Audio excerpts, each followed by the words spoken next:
right, so welcome to the Faith and Life podcast. My name is Mike Weaver. I'm a pastor at St. Luke Lutheran Church in Gahanna, Ohio, and I'm here with Greg Osborne. Greg and I are creating and producing and all that for this podcast. And occasionally, Greg and I have a conversation around an issue that faces all of us, right? The intersection between faith and life. And today I was thinking about one of the things that we all live into, at least in the United States in particular, and in our own city, is the economy. Yeah. Right? There's a lot of stresses on our economy right now that every single one of us are feeling, with rising costs of inflation, with rising utility costs. I just saw today that potentially the cost of heating our home is going to go up 2 or 3 times of what it was. And I was talking just in Germany, I was talking to people I was staying with, and they're facing even more increases for their heating costs, for their homes as they face the winter upcoming. And there's questions about how do we respond? What do we do? What does this mean for us? And so you got those. We've got, if we're not in recession, we are moving into recession as an economy. And I was thinking about all that and thinking how it affects all of us. And for many people, maybe not all, but for many people, there's a fear that comes with that. And a lot of question marks. And so I thought, how do we as people of God and in Christ, people of faith, how do we see this issue that we all face? Maybe differently, maybe similarly, I don't know. Yeah. So I just wanted to begin a conversation about what is the best way to respond to these things that we all experience economically? Yeah. Well, because I mean, it's true. Like that's a reality that we're facing in this day and age. And, you're talking about, electric and heat going up and, we went through the housing market a couple years ago and like trying to get a house then and was insane. And the cost, and I think what it does is it puts not an undue, but like it puts a lot more stress on your life as things are going, and then we get thrown into the mix with the stuff with COVID and everything that was happening. And so now we're starting to see the rise in all these prices and things and our expenses and costs. And it's like, what do we do? And does it affect then with what we do with, where we place our money and what we put our money to? Exactly. Yeah. So we put our money works for us in ways in positive and negative ways, right? So there's things that we had to pay for. By the way, I'm not an economist. I did terrible in economics. Same here. 201. Micro and macroeconomics. I survived those classes. So I'm not an expert in this by any stretch of the imagination. I'm living it out as we all are. Right? I think that's a very good clarification. We are not experts in any capacity. No. I am I completed 3/4 of a Dave Ramsey's class one time. Right. Exactly. But the need for all of us to respond in a faithful way as Christians is really important, and which begs the issue of like, how does that fear that we feel, how does it affect our generosity? Right. Whether it be giving to charitable organizations, all around us. There's charitable organizations and nonprofits all around us looking for resources that they depend upon, including the church. We're one of many that people I know in our church contribute to. But how does all those things affect that? And my hope is that it would not negatively affect generosity, but I'm realistic to know that it does affect it at some point. Right. Yeah. And what is that and what do we do with that? That's the question. Yeah. Yeah. And I think that's an interesting mindset because, as like we said, this is a reality that we're living in. And, and as my wife and I, we've gotten back on the budget train, of like, let's plan and things and, going through that and, looking at where your money is going to and where it is with the giving even aspect, of not even the church, but if it's, local organizations like Grin here in the community of, where it's pulling because as things are getting rises, prices are rising, we have to make cuts places. And you wonder, like, as believers and Christians of like, what do we cut out? Right. Like, where does it start to hit? And those are some difficult difficult things and conversations to have. Yeah, so maybe it's a shift of like what we experienced in COVID. COVID, as I read it, and the post-COVID era, that it was a shift of priorities. Right. What really matters to me? And so maybe now in this economy, it's that I'm cutting off things that just don't matter as much as to me anymore. And that I'm going to invest my money, or my money's going to go to places where that really it matters the most, Yeah. potentially. Yeah. And I think and I think there's wisdom in that of sitting down and looking at that, and saying where is it, because I think so often there's wisdom in having a plan and sitting out and having a plan of what you're going to do with your life, with money, because when you just wing it, you're like, oh, sure, whatever, that works. And then you go, wait, where did my money, where did my time, where did everything go? And we were in the parents class, last Sunday. We were watching this series by Doug Fields, this intentional parenting, and this kind of idea of how we as parents kind of just sometimes fly by the seat of our pants, duct taping it together and hoping like just make it till 18.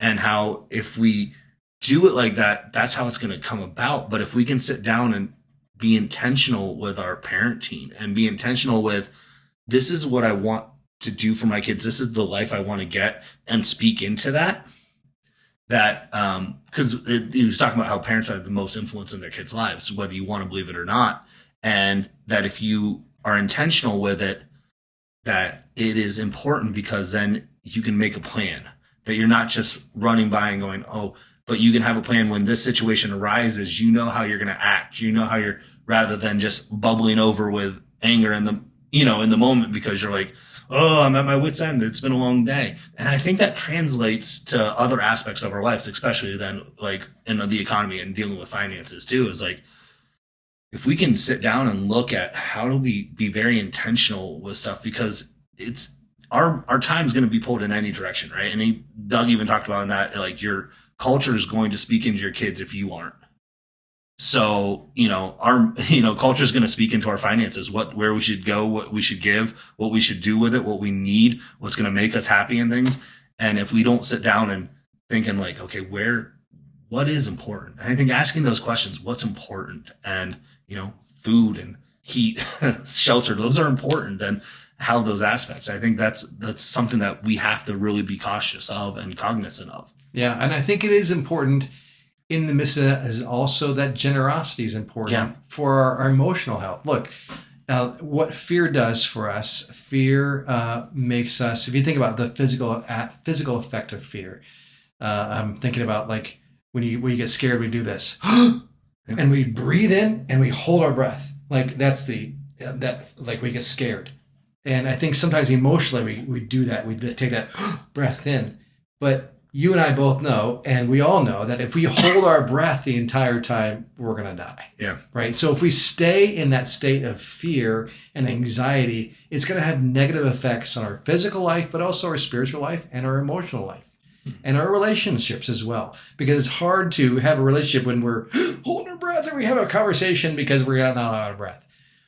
But I heard it said once, this is just the way God designs us. God allows us to breathe in, but also God allows us to exhale. Yeah. And then take in again and exhale. And the exhaling is a generous act because you're exhaling, was it carbon dioxide? Again, I'm not an economist nor a scientist, but I did take a science course. But it's carbon dioxide that goes out, which the trees need, which everybody around us needs to be converted back into the breathable oxygen, which the trees give us. Exactly. So there's reciprocity between the environment and us, that we help each other live. And I think partly maybe for this economy and our situation we're in is that, we feel that, oh my gosh, I'm running out, and there's a scarcity, but yet I have to still give out generously.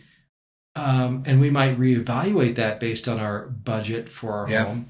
But that need to still exhale is still there. And it's going to help us feel physically better, certainly, but it's going to help us relationally, and our spiritual life will continue to thrive because of that generosity. Yeah, I was at a youth pastor retreat just the other day, and we had a gentleman came in and was talking about, you know, breathing, and and how, when he was teaching breathing techniques to just kind of calm us, he said, I want to breathe, and he goes, most people say, now hold your breath.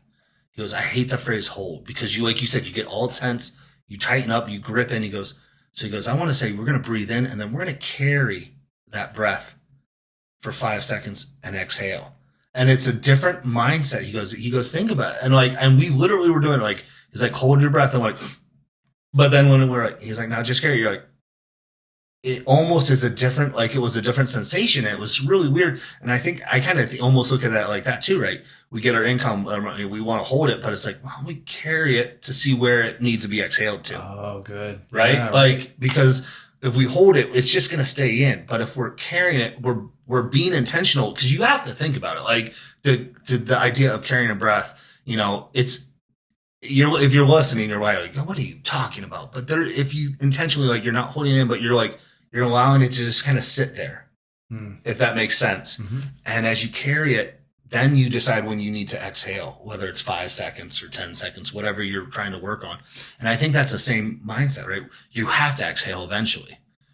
And so to carry where you need to do what you need to do with your finances, to look it out and place it in, it's very simple to, the story, parable, and where, what'd you do with your money? Well, I hid it. I kept it locked up. And it's like, why didn't you go do something with it? Right, that's true. That's a good story, and it's an amazing parable. You're right, because the person who hid it, Yeah, was the one that the owner that gave all that was upset with. right. Exactly.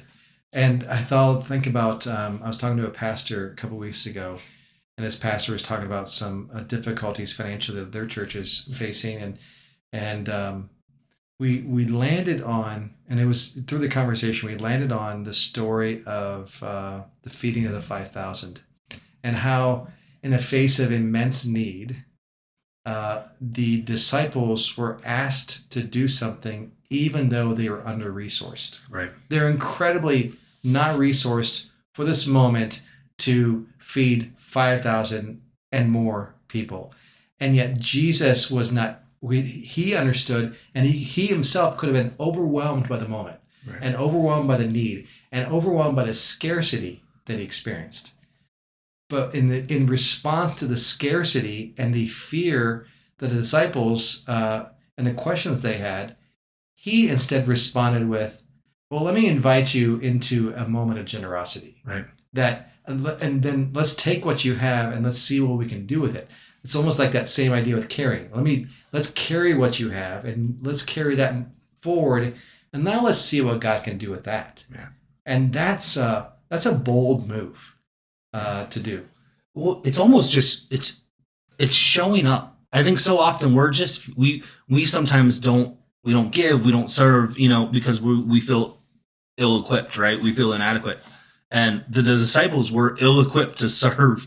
They didn't have the resources to serve. But Jesus doesn't tell us to go, to get trained up, get your resources set, and then you can serve. He just says, show up. Let me take care of the minute details. Let me figure out the miracle. You show up to help be the hands of the miracle. And I think that's an important aspect for us too, of putting ourselves into positions where we can be generous, right? We don't know what we're going to do. We don't necessarily know what it is, but allowing it to be carried over, so that when the opportunity arises, that we're like, man, this is where God's going to make a miracle out of this generosity. Yeah, that's interesting. I really appreciate that perspective, that God took care of the details, and the disciples simply put themselves in position to allow things to happen. They made themselves available, Yeah. And to work it out. But God's going to make sure the plan happens behind the scenes and around them and in them. And I can imagine these disciples, how thrilled they must have felt after that experience. We don't get that next day story. I wish we did. But that how much joy and how transformative that act of generosity, and in the face of incredible scarcity, they felt amazed. Yeah. And what a story they would have forever. That's why we have that story, obviously. I wish we got some of those behind the scenes look, like the after effect, because there's a part of me knows, like, they're going around telling people, like, y'all won't believe what we just did. We served 5,000 people, and and we're like, yeah, did you? Yeah, you kind of just were there. Jesus kind of did it. Right. But because they were a part of it, they took ownership of it, and I think that was what's really cool, because that's what we do, right? We do that when we are a part of something, when we, whether we're just there or not, it feels like we're a part of something bigger, and I think that's what, like, with our generosity, those little things that we can do, man. Yeah.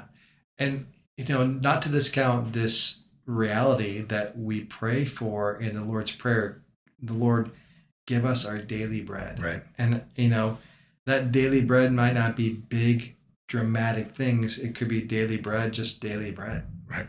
But God is incredibly generous, even in the midst of this economy. God continues to be generous.